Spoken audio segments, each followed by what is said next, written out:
Olá, olá a todos, bom dia, boa tarde, boa noite. Aqui começa mais um podcast, o nosso primeiro podcast. A gente está inaugurando agora o Fala Doutora, como ele começou. Ele começou através de um programa de rádio, aí uma rádio web, por isso que chama Fala Doutora.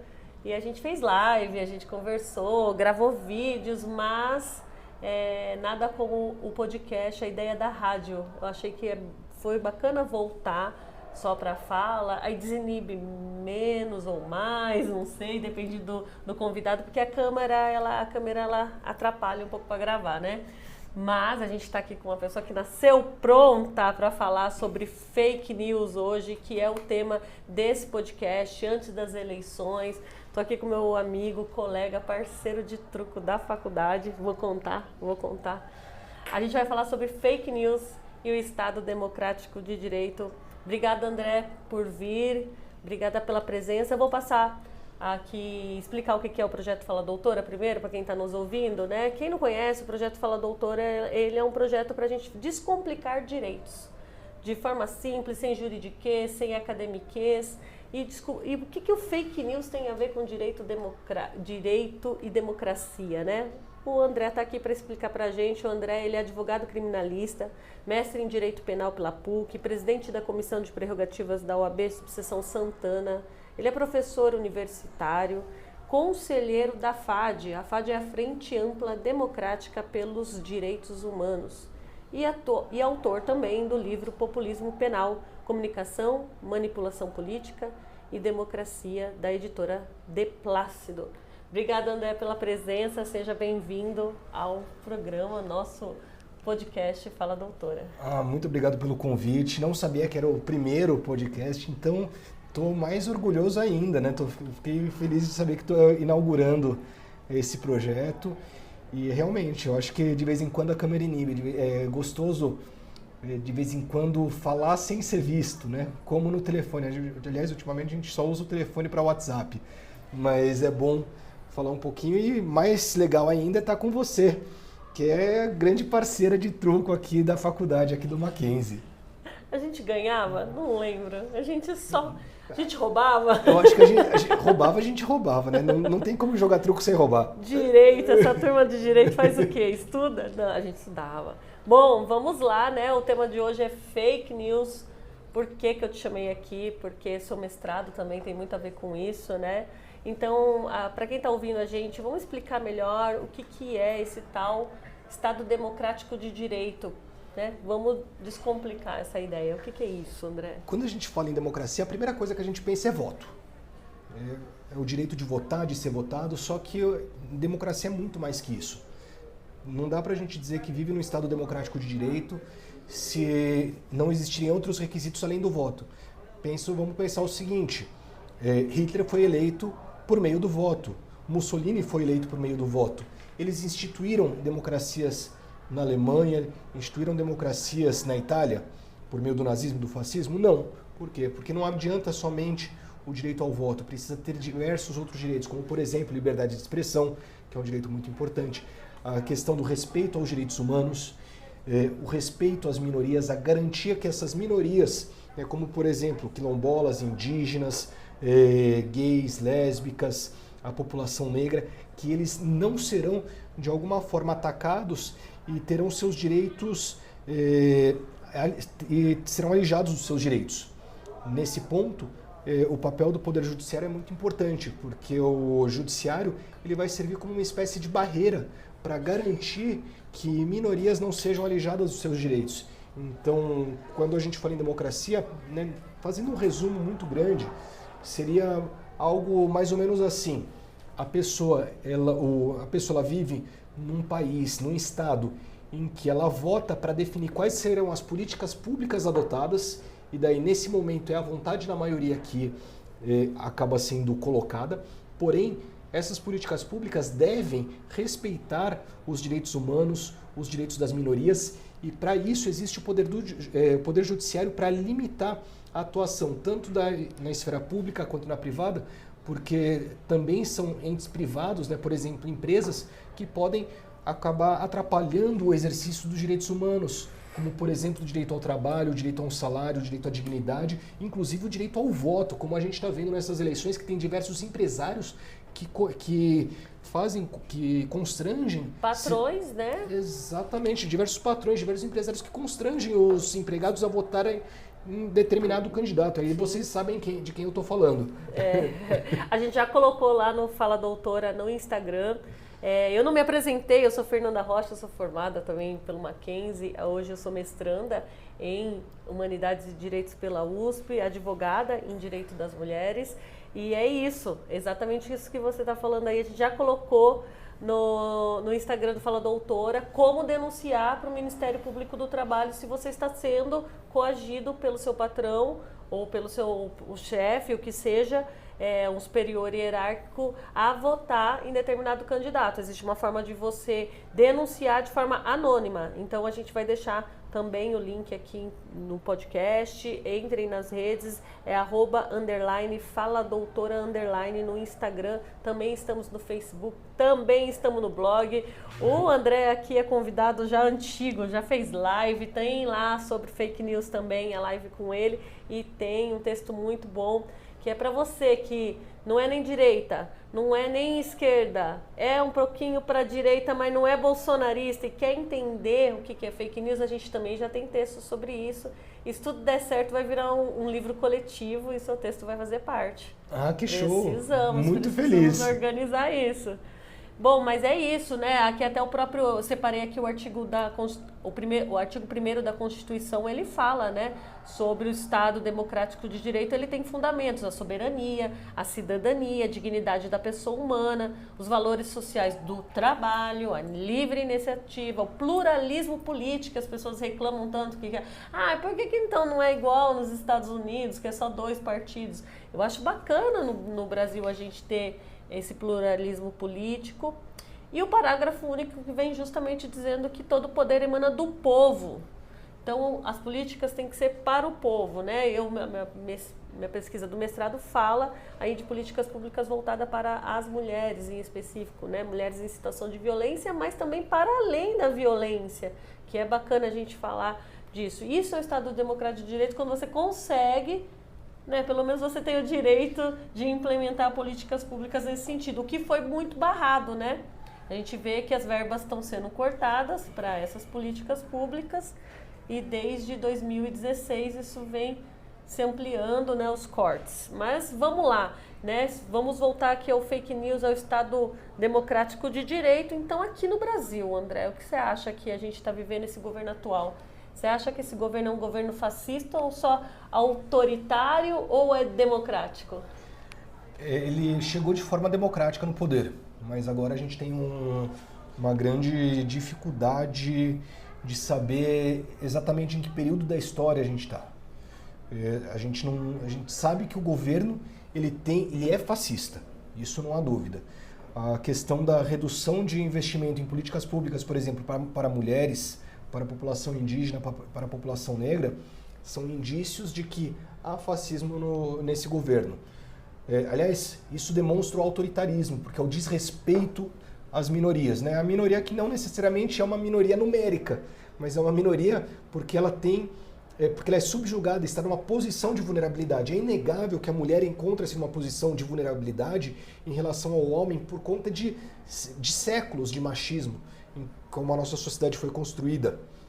O negro também, o negro, o preto, ele foi escravizado e trazido da África para o Brasil e está em condição de vulnerabilidade porque foi dada a liberdade, foi abolida a escravidão, só que essas pessoas elas não ingressaram na sociedade de uma forma eficiente. Então eles continuaram marginalizados. Apesar de, inclusive em alguns estados, eles serem maioria, numérica, eles são minoria por conta da questão de vulnerabilidade. Então é interessante a gente explicar... O que é minoria? Porque as mulheres são maioria. As mulheres e homens negros são, né, pessoas trans também, que eu gosto de falar, porque eu estudo gênero, então a gente está falando... Quando fala mulheres aqui, todes, que eu falo todes, é legal também trazer esse novo vocabulário, que tem gente que critica, fala, mas isso é frescura, mas eu acho importante a gente trazer as palavras em gênero, né? Então, quando a gente fala em população trans, população LGBT, mulheres e pessoas negras, são a maioria. Do eleitorado, inclusive, a gente é a maioria. São a maioria, mas são tratados como minorias por conta justamente dessa questão de vulnerabilidade. Qualquer pessoa que tenha um mínimo de bom senso e consiga ler a sociedade sabe que uma pessoa negra está numa condição desfavorável de competição com uma pessoa branca por conta de um racismo estrutural que nós temos. Isso, mito da meritocracia que a gente precisa também trazer aqui, né? Exatamente. Assim, o fascismo ele é baseado no mito da meritocracia. E voltando, né, à pergunta, nós temos hoje um governo fascista, nós não sabemos, inclusive, se a nossa democracia vai continuar existindo depois dessas eleições. Primeiro porque não sabemos quem vai ganhar, vai ser uma eleição muito apertada, a gente não sabe se Lula ganha, se Bolsonaro ganha. Se Bolsonaro ganhar, existe uma chance muito grande de ruptura democrática, inclusive com a troca dos ministros do STF. Se o Bolsonaro perde, é possível que haja algo parecido com o Capitólio que ocorreu lá nos Estados Unidos. Você acha que ele tem força política? Não acho que ele tem força política, mas eu não acho que ele não vá tentar. E a gente tem que ver também que a nossa esquerda é muito assustada. Então, será que a nossa esquerda não vai fazer algo maior? Não vai apresentar um medo maior do que de fato deve por essa questão? Porque, obviamente, a direita está armada. Agora, e nesse caso... Armamos o povo, né? Isso aqui foi o governo que mais distribuiu, favoreceu porte e acesso a armas, né? Abriu mais lugares de tiro, escola de tiro, do que escolas. Exatamente. Ao invés de livros, demos armas.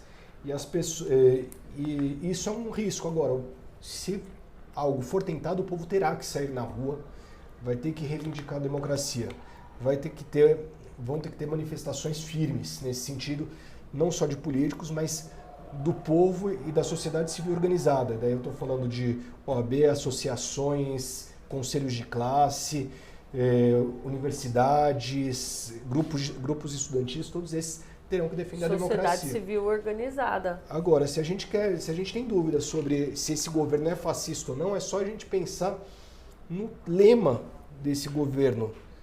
Deus acima... Família, a pátria. Família, pátria, sociedade, Brasil acima de tudo, Deus acima de todos. Que são lemas que foram utilizados na Itália fascista, que foram utilizados inclusive por Hitler na Alemanha nazista.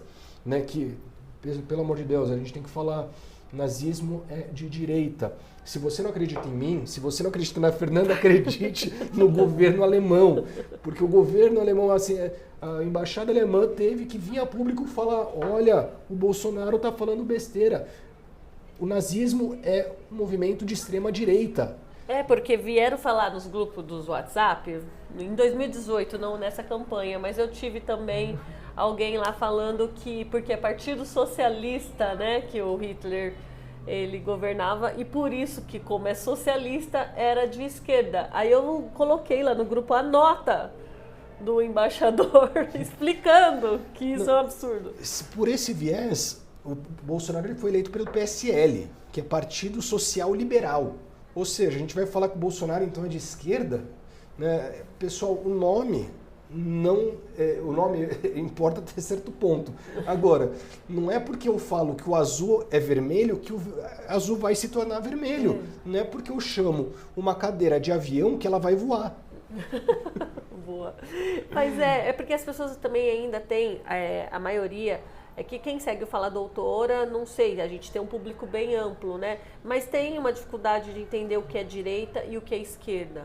Ainda no Brasil, ainda tem o que é o conservadorismo mesmo, porque a gente viu aí nas eleições, os resultados das eleições, o quanto, vamos falar aqui do estado de São Paulo, né, o quanto o interior ainda é conservador e preferiu entender que votar na esquerda é melhor do que votar no PT, né? Essa ideia do antipetismo mais forte, como se esquerda fosse Venezuela, esquerda fosse o mito do fantasma do comunismo também, isso daí também é bastante associado a governos fascistas, né? Então, Também vamos... Não está no roteiro, mas a gente está trazendo isso. O comunismo que é o bicho-papão do adulto, né?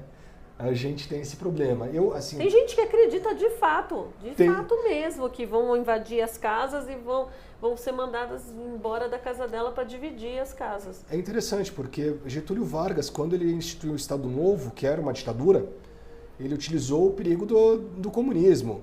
Em 1964, né, e depois de 69, que foi instituída a ditadura no Brasil, a última grande ditadura no Brasil, o mito do comunismo também foi utilizado. E não existia risco de tomada do poder pelos comunistas.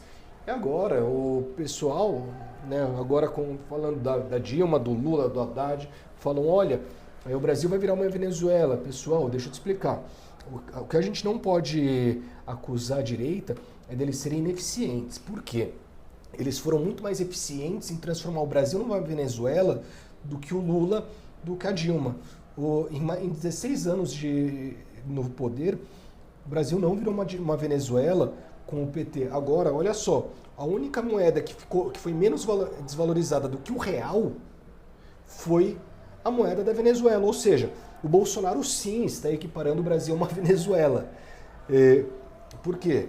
Porque ele não está respeitando, ele está implantando uma política econômica excludente, de desvalorização da moeda, obviamente que vai beneficiar alguns setores, como o agronegócio, como o setor exportador, mas com isso vai empobrecer a população e fazer com que a população não tenha acesso a bens de consumo.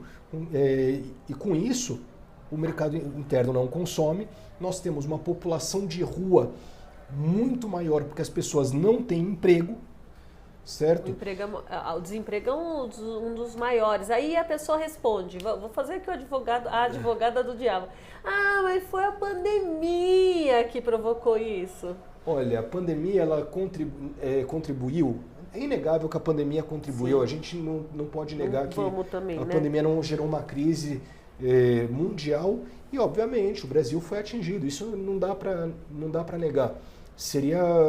Eu seria leviano e seria idiota de negar isso. Agora, vamos olhar para antes da pandemia. O que estava acontecendo antes da pandemia? O desemprego aumentando cada vez mais, o real sendo cada vez mais desvalorizado frente a outras moedas. A inflação estava sendo controlada por meio do desemprego. Não é que a inflação estava sob controle por conta dos gastos públicos, das políticas públicas, da política econômica. Não, a inflação estava controlada porque a população não tinha como consumir e por isso os preços não aumentavam. Agora, depois da pandemia, tudo estourou, inclusive a inflação, porque vamos, inclusive, trabalhar com a questão da pandemia. Olha só, o Brasil ele foi um dos últimos países a se recuperar economicamente da pandemia, a fazer uma retomada da economia. A gente está ali no G20 e a gente não acompanhou as outras economias do G20 na mesma proporção, né? Exatamente, porque as políticas públicas que deveriam ser implementadas durante a pandemia não foram, porque... O que seriam essas políticas públicas? O auxílio que o Bolsonaro prega lá, o Auxílio Brasil, o auxílio que ele deu, que ele votou por 200 e depois foi para 400, 600. Foi para 400, 600 por causa da oposição, porque o governo Bolsonaro ele não queria colocar R$400 e depois 600. Foi uma conquista não do Bolsonaro, foi uma conquista da oposição. Isso foi imposto, foi uma derrota do governo Bolsonaro, porque o auxílio deveria ter sido menor. Não só isso, mas quando você fala para a população não ficar em casa, para a população continuar trabalhando, para continuar saindo, porque não podemos parar a economia, o que acontece? As pessoas elas vão se contaminar muito mais do que o normal. Vão morrer muito mais pessoas vão ficar doentes, e essas pessoas que ficam doentes têm que ficar afastadas do trabalho, e as que morrem não vão mais trabalhar, obviamente, porque morto não trabalha. Então, é o seguinte, com isso a economia acaba sofrendo também.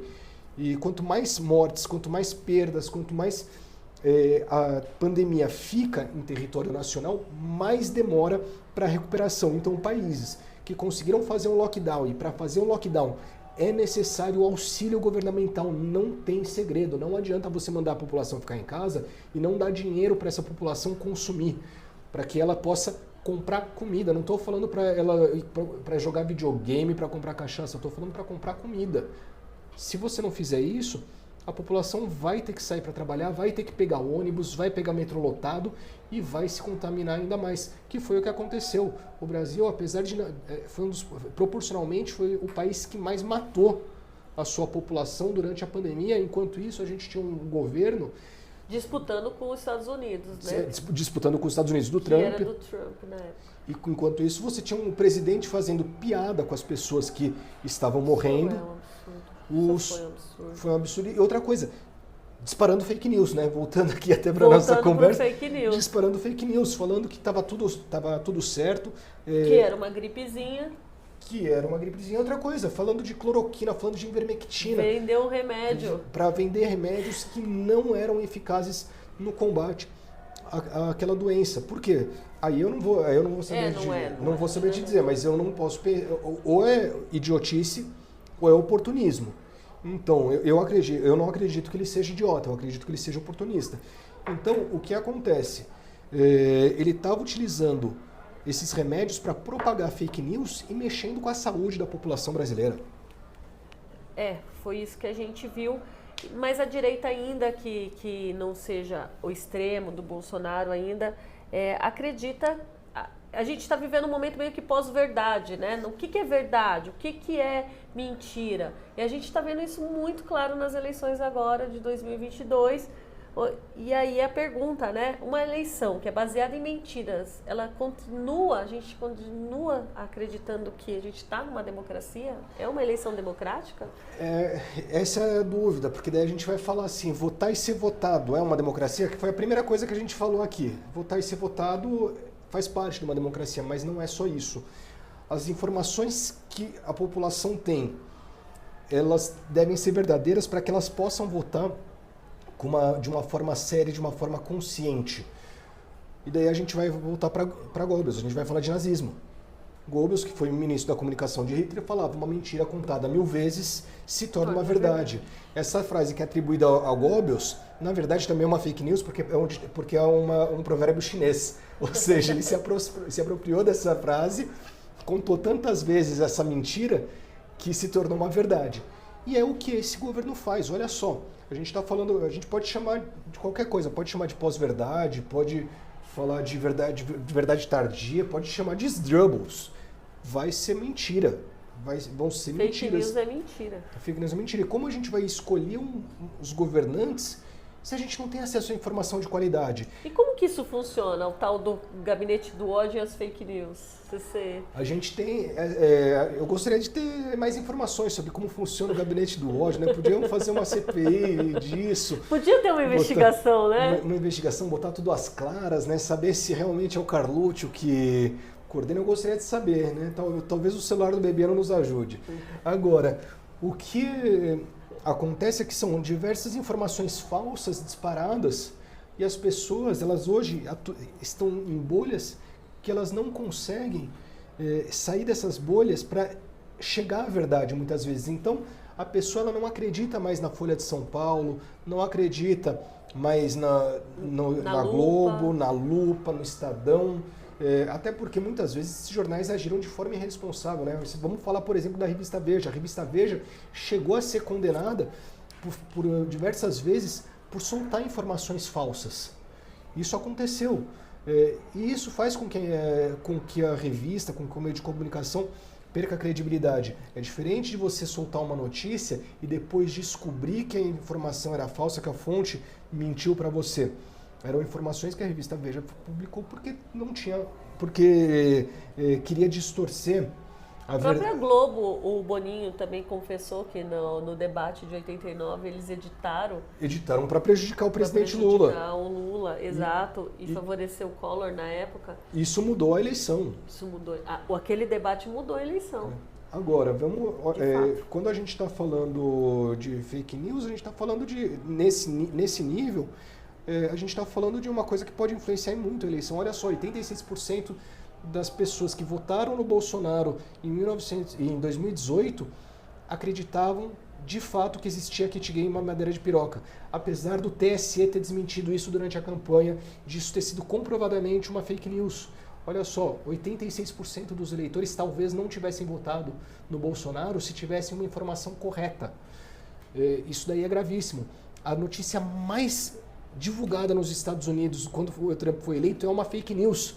Veja só que é que o Papa Francisco estava apoiando o Trump, né? E olha só que notícia absurda. Esse Papa Francisco é firmeza. É um cara um cara sério, um cara progressista. Ele não ia apoiar um fascista como o Trump.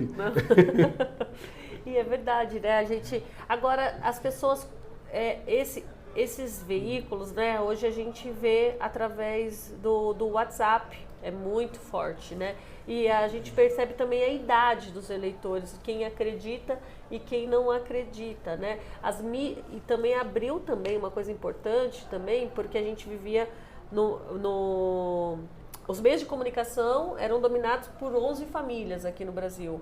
E agora a gente tem, através da internet e esse boom também da pandemia, as mídias independentes, que eu acho bacana falar aqui, jornalistas livres, os meninos lá, os galãs feios, Normose. Hoje a gente tem outra forma de...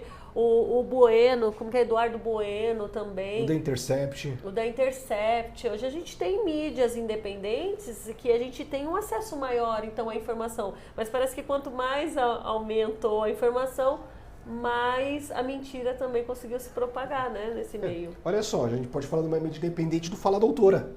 É uma mídia independente.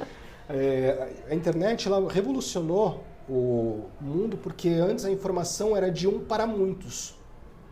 Então, saía de um veículo e era divulgada para diversas pessoas. Hoje, qualquer pessoa pode ser um comunicador, né? Então, a informação vai de muitos para muitos.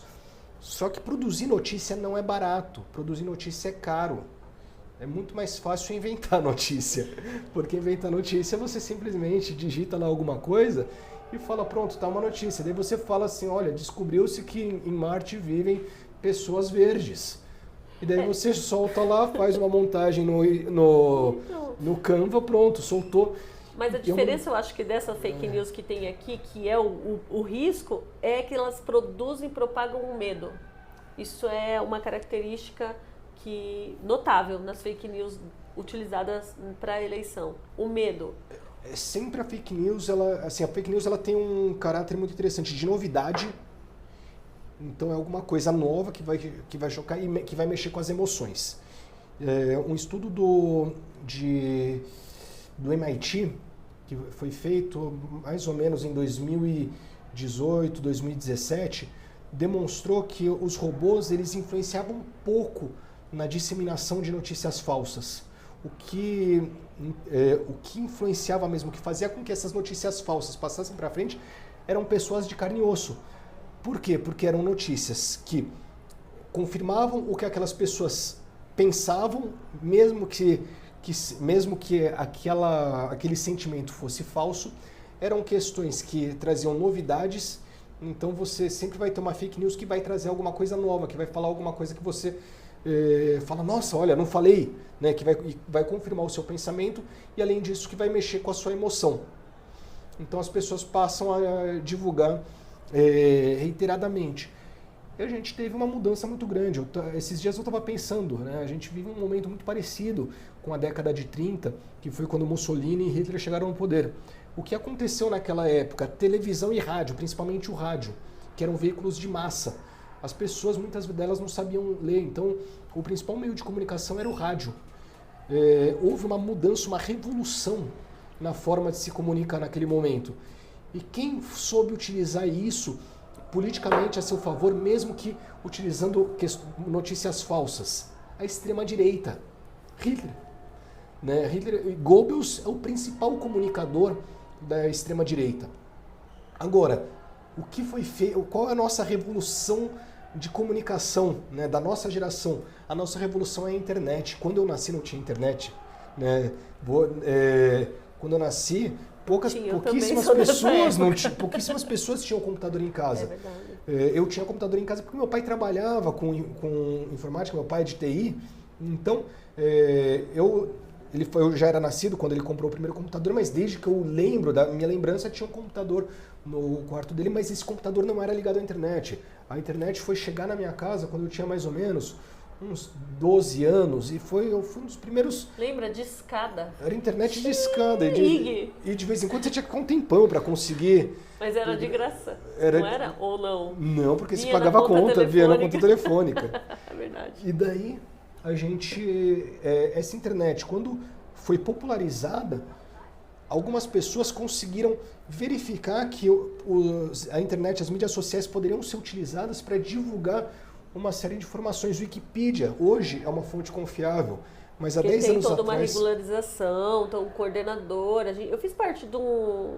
Desculpa te interromper. Eu fiz parte de um seminário e tinha um pesquisador de Wikipedia. O quanto isso é verdade, o quanto tem verdade ou mentira. Hoje existe um coordenador que cuida disso e vou te falar, né? Simone Beauvoir saiu espalhado uma fake news, porque editaram na Wikipedia que Simone Beauvoir abusava dos seus alunos, ajudava a Sartre a abusar dos seus alunos.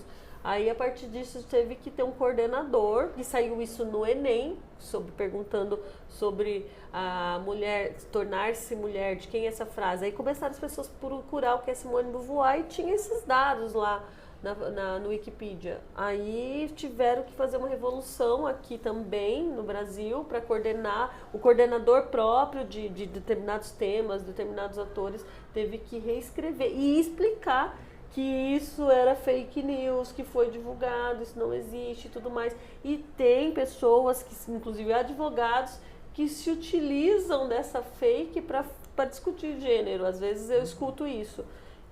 Porque é isso, sabe? Agora não, agora tem um coordenador, teve que fazer isso, foi feito isso, né? O próprio Alexandre de Moraes, eu fui assistir uma palestra dele, que ele falou, eu mudei lá um artigo, eu quero ver se vocês descobrem o que é mentira, o que é verdade e tal. Hoje já não, hoje já a própria Wikipedia, que a gente não usava como fonte, foi regulamentada. Exatamente. Existe todo o processo para buscar as fontes, né? A gente que vem... Somos pesquisadores, né? A gente vem aí, somos advogados e estamos aprendendo a ser pesquisadores, na verdade, né? E aí a gente entende a importância de passar a fonte. No Fala Doutora, sempre eu escrevo todas as minhas redes sociais, eu coloco a fonte, eu coloco de onde veio. E mesmo assim, esses dias eu coloquei o corte no orçamento para câncer de mama no Outubro Rosa e veio e falou assim, eu duvido que seja. Porque as pessoas acreditam no que elas querem e eles vão achar informação eles vão achar uma informação que vai confirmar o pensamento delas, mesmo que essa informação seja falsa, eles vão achar na internet. Agora, essa questão do Wikipedia é um exemplo de regulamentação que foi necessária para que a Wikipedia não passasse a ser um circo, né? Porque a pessoa que fez a Wikipedia não queria que fosse uma informação em que as pessoas pudessem pesquisar e ter uma informação séria, uma informação qualificada. Se virasse um circo, ia perder o sentido da Wikipedia existir. Agora, não é só a Wikipedia que tem que ser regulamentada. Quando eu digo regulamentada, eu não estou falando de censura, eu estou falando de regulamentação no sentido de, olha, o que é verdade, o que não é verdade. Então, por exemplo, o Facebook, ele tem a obrigação de verificar o que é verdade, o que não é verdade e excluir as notícias falsas, assim como o Instagram, que são redes sociais abertas, o Twitter. E essas redes sociais abertas tem que tomar um certo cuidado para que não sejam disseminadores de notícias falsas, como isso ocorreu. No WhatsApp, no Telegram, isso daí é muito mais complicado, porque são redes sociais fechadas, em que as pessoas elas têm, em que as mensagens, as conversas delas devem ser preservadas. Então é muito mais difícil você regulamentar. Mas o Telegram foi aberto aí, uma certa conversa com o promotor de justiça e juiz, não foi? Não, foi rolou isso, não rolou? Rolou, né? Eles viram que o promotor era juiz e o juiz era promotor, ou alguma coisa assim, né? Eu acho que o E hoje juiz... é senador. Não, vai ser, né? Hoje é senador e deputado, né? Apesar dele não atuar politicamente, eu queria entender, né? O juiz era promotor e o promotor era o quê? Né? Todos eram inquisidores. Me parece que eu acho que a gente eles estão mais para Marquês de Torquemada do que para juízes. E é bom falar disso porque outra coisa que me perguntam muito, porque a fake news e a verdade, né? A gente que é advogado me perguntaram, explica então, o Lula é ladrão porque a fake news ou a tecla que o bolsonarismo mais aperta mais bate é o Lula é ladrão. E a gente, como advogado, você como advogado criminalista, acho que é bacana a gente trazer esse tema. O que é essa inocência? Porque parece que as pessoas que são leigas do direito imagina que você vai ter aquela audiência e que o juiz vai proclamar inocente, sabe? Aquela cena bem de filme. Guilty or not guilty. Bem isso. Pessoal, vamos lá. Quando a pessoa, se ela não é condenada, ela é inocente. Semana passada eu tive uma discussão com um aluno, né, na sala. Ele falava assim, mas ele foi declarado inocente? Sim, foi declarado inocente. Não, mas não teve ninguém que declarou inocente. Sim, teve. Quando o processo é anulado, a pessoa volta ao estado de inocência. Quem diz isso? A Constituição. Pessoal, você pode discordar da Constituição? Pode. Mas daí você não vai estar falando daí a gente não vai estar falando de Estado Democrático de Direito. A gente vai estar falando de qualquer outra coisa. A gente vai estar falando de conversa de boteco. E daí a gente vai estar falando de achismo e de escalar a seleção brasileira. Tudo bem. Pô, eu quero escalar a seleção brasileira. Eu acho que o Tite é um idiota e que eu seria um melhor técnico que ele. E daí eu vou escalar minha seleção brasileira, que vai ser um fiasco, porque eu não entendo tanto de futebol quanto o Tite. Agora, olha só. Quando a gente está falando de culpado e inocente, a gente está falando de uma questão jurídica. O direito, ele nasce da Constituição. Tá certo? Ele se inicia o direito moderno da Constituição. A Constituição diz: a pessoa é inocente até o trânsito em julgado da sentença penal condenatória. O que isso significa? Que a pessoa, enquanto não for condenada sem poder recorrer, sem que haja outros recursos, ela é inocente. Ela é inocente. Se ela então, se a pessoa ela é condenada pela primeira instância, é mantida a condenação na segunda instância. Daí não é que vai para uma terceira instância, pessoal, não vai para a terceira instância. Vai se discutir direito no STJ e no STF, vai ver se o direito foi aplicado de forma correta. A gente não vai discutir fato, a gente vai ver se houve um erro jurídico e aí sim, se aquilo deve ou não ser mantido. Por quê? Porque pode ter ocorrido um erro grotesco, como no caso do Lula ocorreu, e daí aquele processo ele vai ser invalidado. Então imagina só que a testemunha que acusa é o inimigo capital. A única testemunha que existe num processo é uma pessoa declaradamente inimiga do réu. E é o único testemunho que existe no processo, é a única prova que existe para condenar. E daí a pessoa é condenada na primeira instância, mantida a condenação na segunda instância, e daí vai para o STJ, para o STF, para verificar se esse testemunho é válido. E daí falam, olha, ficou provado, ficou demonstrado que eles eram inimigos. O juiz escreveu na sentença que eles eram inimigos. Eu não posso utilizar essa prova porque é uma prova falha. Então, dá pra gente, só para dar um exemplo. Agora, no caso do Lula, o que aconteceu, pessoal? Primeiro, que a gente ouve o julgamento no STJ, é um show de horror. Dá vontade de chorar sendo advogado, sendo jurista, sendo pesquisador, porque aquilo é um show de horror.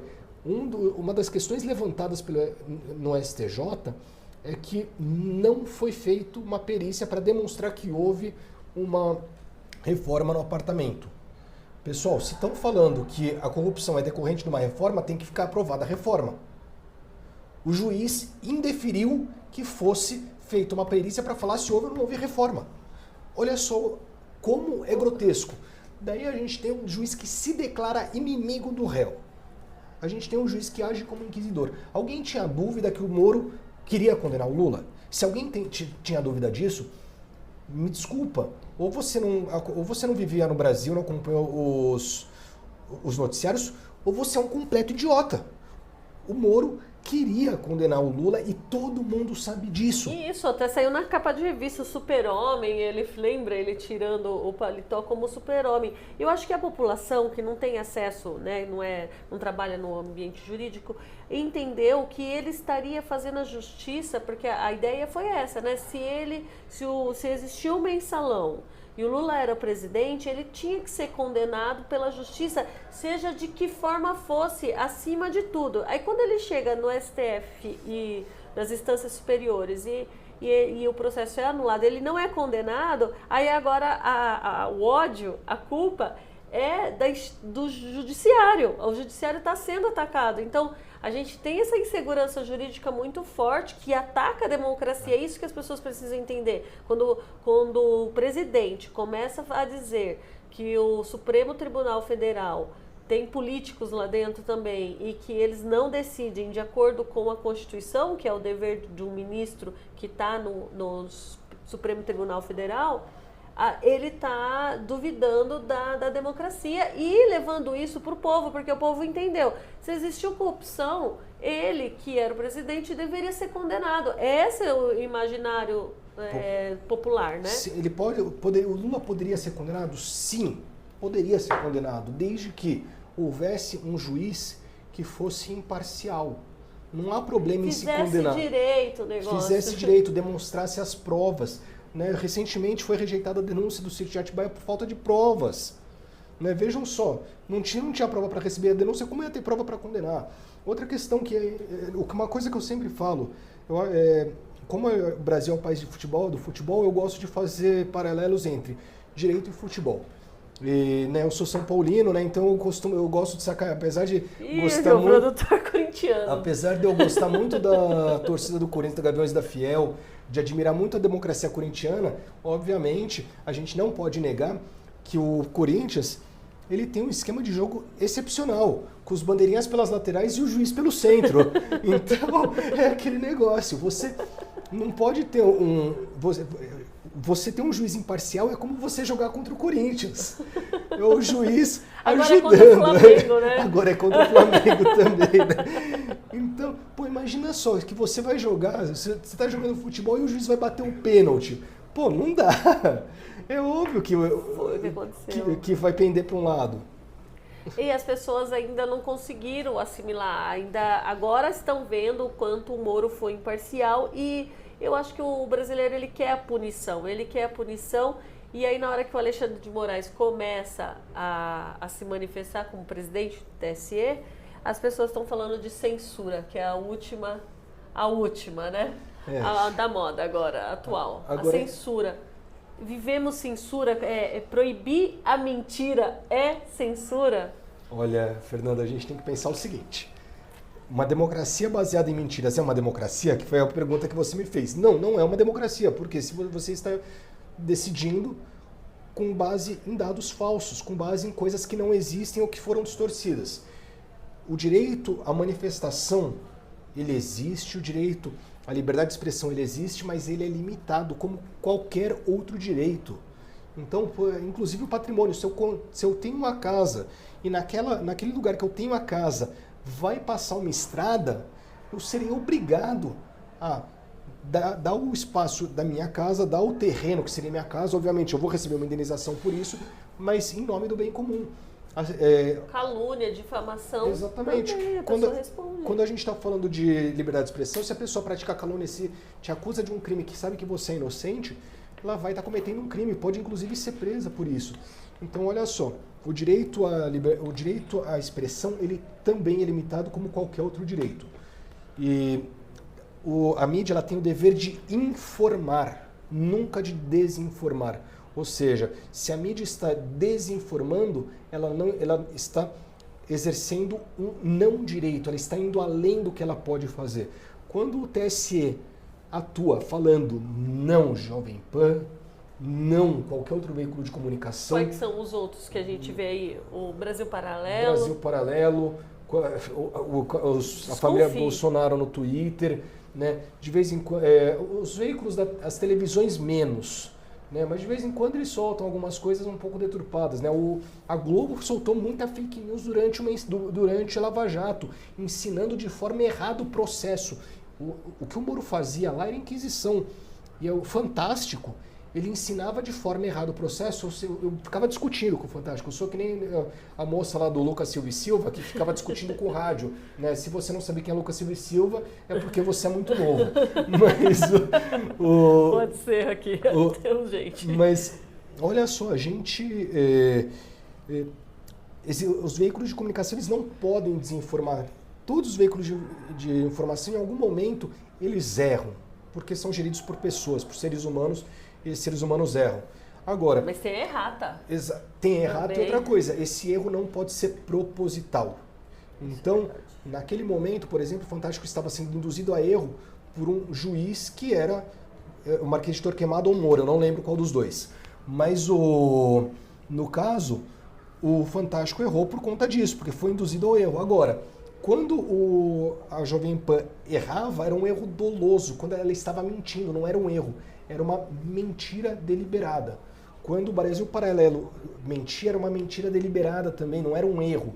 Então vejam só, o que o TSE fez foi falar, não, vocês não podem continuar divulgando mentiras, nós vamos te desmonetizar, nós vamos te multar caso vocês continuem mentindo.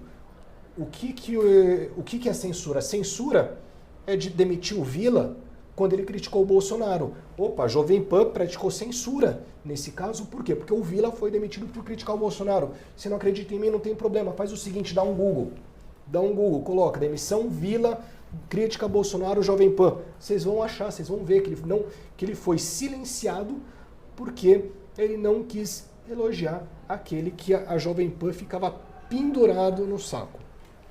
Exatamente. Foi exatamente isso. E a gente vê ainda, né, a dificuldade, né, das fake news muito baseada na religião, né, que eu acho muito perigoso. Eu não sei se a gente tem tempo ainda para falar sobre esse Estado teocrático ainda, fascista e teocrático que a gente está vendo aí. O negócio de... e a gente não pode deixar de falar o quão grave foi a manifestação do presidente da República em olhar meninas de 14 anos e dizer que pintou um clima. Isso é gravíssimo, isso é gravíssimo.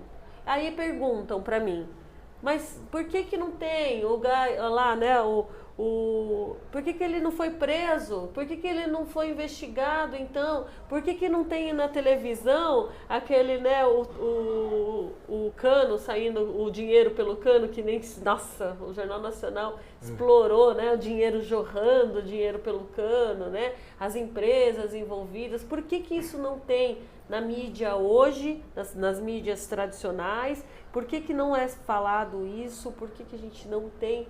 por que ele não é ex-presidiário? Ele é ex-presidiário, presidente. Ele foi preso por ter explodido o bendito da bomba dele quando ele estava no exército, né? Ex-presidiário. Mas por que ele não é um ladrão? O ladrão é o outro. No caso, o terrorista, né?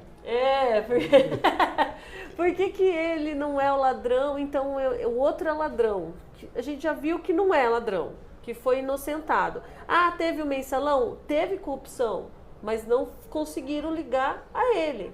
Também a gente não pode ser inocente e achar que ele é um santo. Ninguém está aqui para defender a santidade de ninguém, mas estamos aqui como juristas para defender o devido processo legal. Acho que nesse momento, não sou muito a defensora, mas como o projeto fala doutora, e é isso, para defender o mínimo do Estado Democrático de Direito, da Constituição, do direito da gente entender como que funcionam as leis, para evitar fake news. O Fala Doutora foi criado para isso. Então, assim, eu queria que você fechasse nisso dos absurdos, que ele não foi julgado ainda, por que não é investigado, por que não existe. É preciso explicar, porque durante agora essas campanhas eu coloco, agora eu estou colocando até no meu stories do WhatsApp, que é uma coisa que eu não fazia, eu estou colocando algumas campanhas. Eu vou pelo lado do deboche também, um pouco, né? Mas perguntaram, me fala por que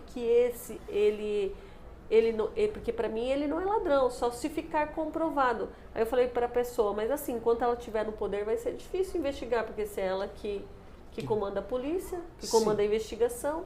Tem algumas questões aí, né? Primeira coisa, o Bolsonaro não pode ser processado a não ser com o aval do Congresso enquanto ele for presidente. Isso é uma garantia constitucional, inclusive para evitar perseguição política por parte das polícias, para garantir uma estabilidade institucional. Então é o Congresso que tem que abrir uma investigação contra ele. Que, na verdade, a investigação ela pode ocorrer, não pode ocorrer o processo, né? Ele não pode ser processado. CPI, seria uma CPI? Não necessariamente uma CPI, porque a CPI é uma comissão parlamentar de inquérito. Isso. Então é o Congresso que vai investigar. Vamos lá, uma investigação ela investiga fatos e não pessoas. Então, por exemplo, quando a gente vai falar, por exemplo, dos 51 milhões de reais que foram usados para comprar imóveis em dinheiro vivo por meio da família Bolsonaro. Quem está sendo investigado não é a família Bolsonaro, não é o presidente, não é o Carlos Bolsonaro, o Flávio Bolsonaro, a Michele, desculpa. O que está sendo investigado são os fatos. Os fatos podem ser investigados. Agora, para a pessoa ser indiciada, precisa da autorização do Congresso, e para a pessoa ser também processada, precisa da autorização do Congresso, caso ela seja presidente da República. É uma garantia democrática, isso está certo, porque senão criaria uma grande instabilidade no país, uma grande instabilidade institucional. Agora, ele saindo não vai precisar dessa autorização do Congresso. E daí a gente tem que lembrar que rei posto é rei morto. Né? Então, da mesma forma em que ele manipulou a polícia, né, que parece que ele manipulou a Polícia Federal, segundo o próprio Sérgio Moro, que foi seu ministro da Justiça e hoje é seu aliado, ele manipulou a Polícia Federal para proteger os filhos. Isso vai ser investigado, eventual fraude processual, inclusive, pode ser investigado, tráfico de influência, eventual crime de corrupção.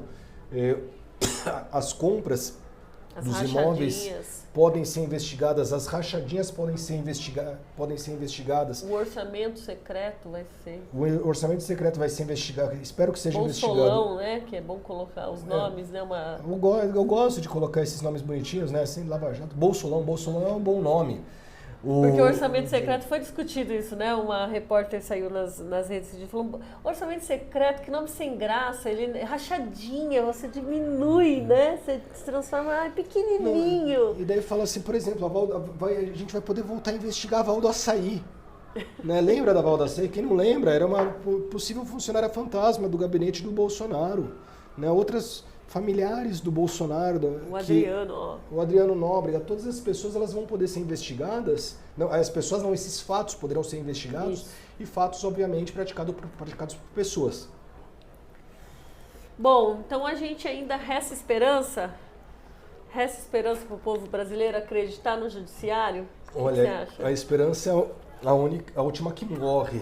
Dá para acreditar, acho que o judiciário ele está fazendo uma meia-culpa pelo que aconteceu no Mensalão e na Lava Jato, porque foram diversas garantias individuais, diversos problemas, diversos erros judiciais causados por essas duas investigações que acabaram abalando não apenas o mundo jurídico, mas também o mundo político.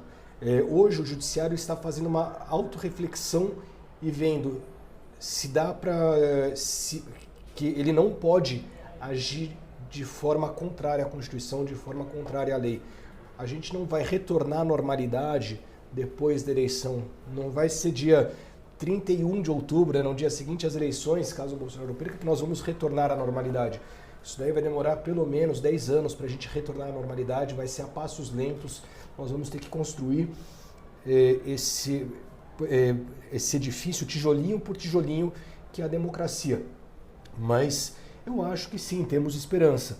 A própria questão do STF ter voltado atrás na questão relacionada à prisão em segunda instância demonstra um retorno à normalidade. Pessoal, é o artigo mais importante da Constituição, é o artigo 5º, é o coração da Constituição.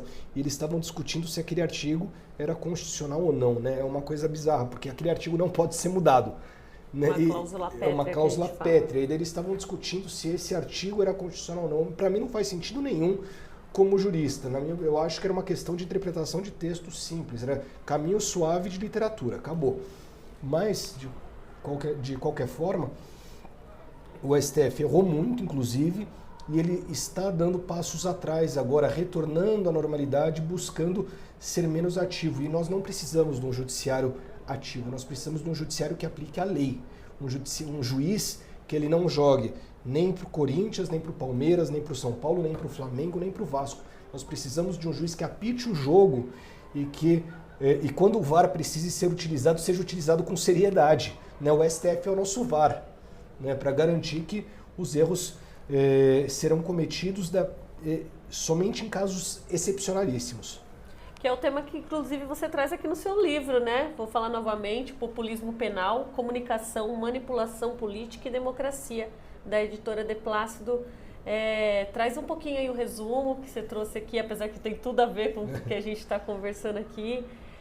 Também tem um texto, eu vou repetir aqui para vocês, lá no blog faladoutora.blogspot.com. Logo a gente vai virar um domínio, né? Com apoio, tem o Apoie-se também no Linktree das nossas plataformas, tanto o Instagram, @_faladoutora_, lá tem apoie o projeto para que a gente consiga manter, né, como uma mídia independente. Mas fala um pouquinho do seu livro, porque a gente também tem um lema, eu tenho um lema no projeto, que é a lei que muda mundos, a lei que salva vidas, a lei que muda mundos é a leitura. Então, assim, a indicação de livro aqui, primeiro que eu vou dar, é o livro do André, Populismo Penal. E aí fala um pouquinho desse livro, como que foi a ideia, porque foi a construção. Foi a construção que eu fiz no meu mestrado. Foi bem gostoso escrever o mestrado, apesar de ser muito cansativo. Mas a parte boa é que era alguma coisa que eu gostava de estudar, que eu gostava de fazer. Mas o que eu estudei foi a forma como políticos e mídias utilizam do medo, da violência, utilizam o sistema penal para recrudescer as penas, para retirar garantias do cidadão. Então eu abordo, por exemplo, a questão da Lava Jato, ainda que de forma superficial, porque quando eu estava escrevendo, a Lava Jato ainda estava acontecendo. Então vai precisar de uma atualização para falar o desfecho da Lava Jato. O governo Bolsonaro estava chegando, estava iniciando, então a gente não tinha certeza se ele era fascista. Por isso eu até peguei um pouquinho mais leve. Hoje eu falarei com todas as letras, sim, é fascista. Agora, vejam só, o Bolsonaro é um exemplo de populismo penal dentro do mundo político, porque ele sempre utilizou a pena de morte, sempre utilizou a redução da maioridade penal como plataforma política para conseguir votos, para conseguir eleitores, para conseguir visibilidade. E isso, ele falava que as pessoas deveriam ser torturadas. Olha só o absurdo disso. Você torturar uma pessoa para obter confissão. Pessoal, isso daí é inquisidora. Isso daí é da Inquisição. O Beccaria já falava, se uma pessoa confessa mediante tortura, isso não tem validade nenhuma, porque a pessoa ela vai ser submetida a uma dor intensa até ela falar a verdade. Pô, pelo amor de Deus, se uma pessoa me ameaça de torturar, eu sou bundão, eu vou falar assim, não precisa nem começar, eu falo o que você quer. Vou ficar assim, sentindo dor, pelo amor de Deus, uma hora eu vou falar, então é melhor que eu fale logo. Agora, o Bolsonaro ele é o exemplo do que é o populismo penal dentro do sistema legislativo, quando ele foi deputado, e agora dentro do poder executivo, quando o presidente, porque as propostas dele são todas para piorar a situação do acusado, para reduzir garantias. O que as pessoas não veem é que o feitiço pode se voltar contra o feiticeiro. E daí qual é o exemplo que eu dou? Eu dou o exemplo do PT. Lei de delação premiada, que é uma lei péssima, foi aprovada no governo do PT e foi utilizada contra quem? Foi utilizada contra o ex-presidente Lula, e a gente não existe credibilidade numa delação premiada, porque o delator ele está sendo submetido à tortura, não à tortura física, mas uma tortura psicológica. Olha, se você não delatar a pessoa, você vai ser submetido a uma prisão, você vai ficar preso 20 anos, 30 anos, você vai ter os seus bens alijados. Agora, se você me falar que fulano de tal cometeu esse crime, que fulano de tal te ajudou, aí eu consigo reduzir a pena, você começa cumprindo no regime aberto. Inclusive eu te dou a liberdade provisória, você que está preso. Então vejam só.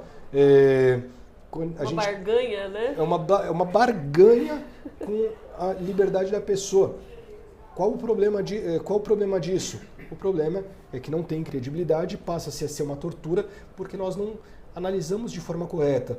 E o que eu falo, inclusive a conclusão que eu chego, é que... Suspense. Né? Leia um livro. Leia um livro, mas eu vou dar um spoiler. A conclusão que eu chego nesse ponto é que é um bichinho, é um bichinho muito bonitinho, né?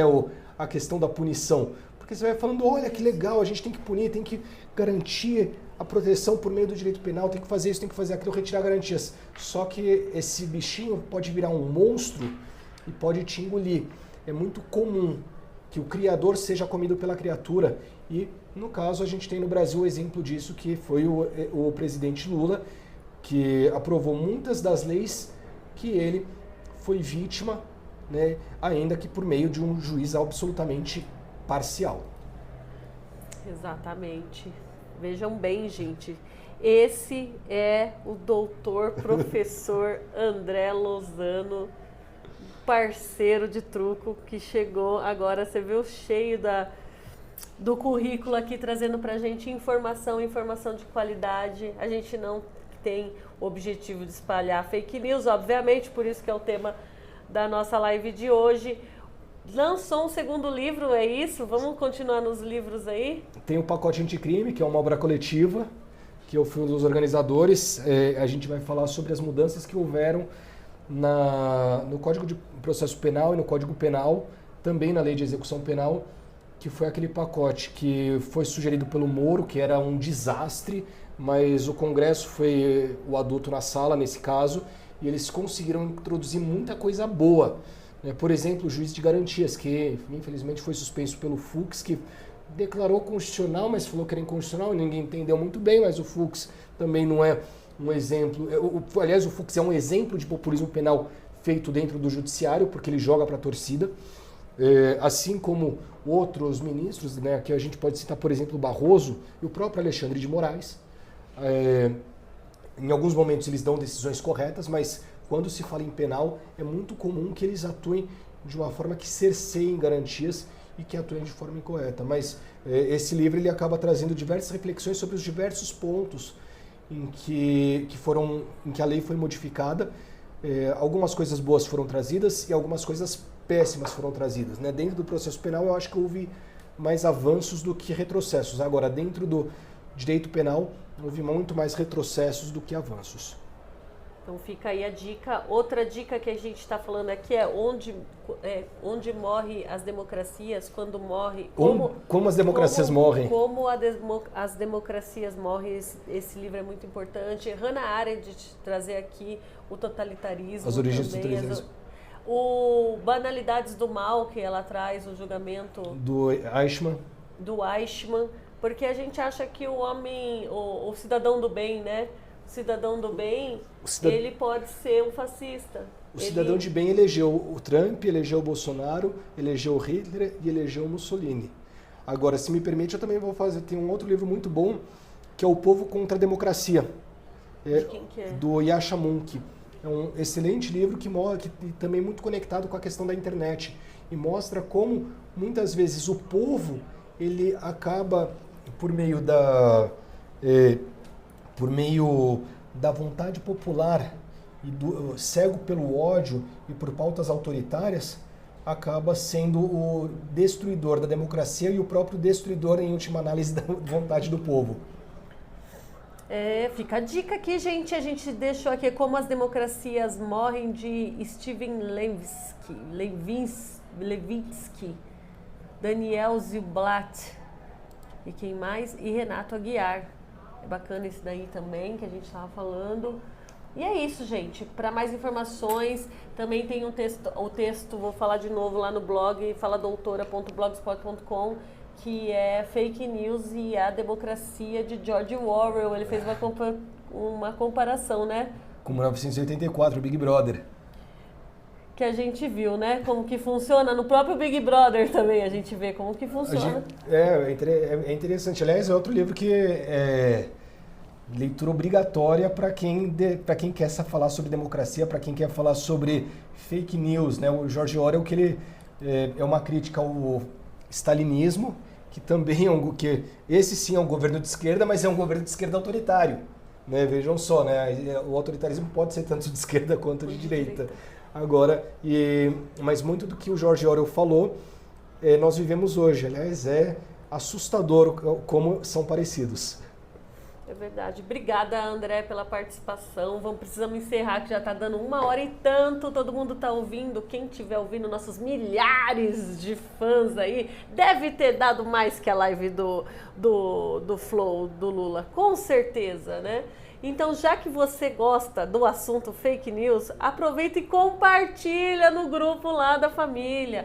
Compartilha. Tem tanto grupo no WhatsApp, compartilha essa live. Eu vou deixar o link aí disponibilizado aqui para vocês.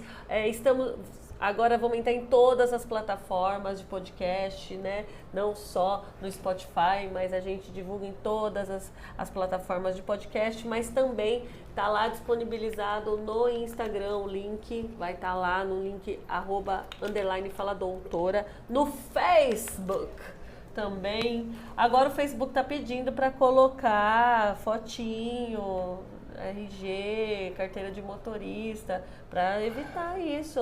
Como a minha página fala de temas sociais e sensíveis, eles pediram essa autorização, eu tive que colocar. É importante, então, combate a fake news. Combate a fake news, aqui não, fake news aqui não. Obrigada, André, pela participação. Você quer encerrar? Quer falar mais alguma coisa? Eu queria agradecer mais uma vez o convite, é uma delícia estar com você, batendo esse papo, não só para falar com os nossos telespectadores, né, ou espectadores. É a rádio, é a nova rádio. Mas também para estar aqui com a minha parceira de truco, né? Eu acho, né, talvez eu solte uma fake news agora, né, que a gente ganhava mais do que perdia. Segue a dica, o diretório acadêmico serve também para isso, né? E é isso, gente, obrigada.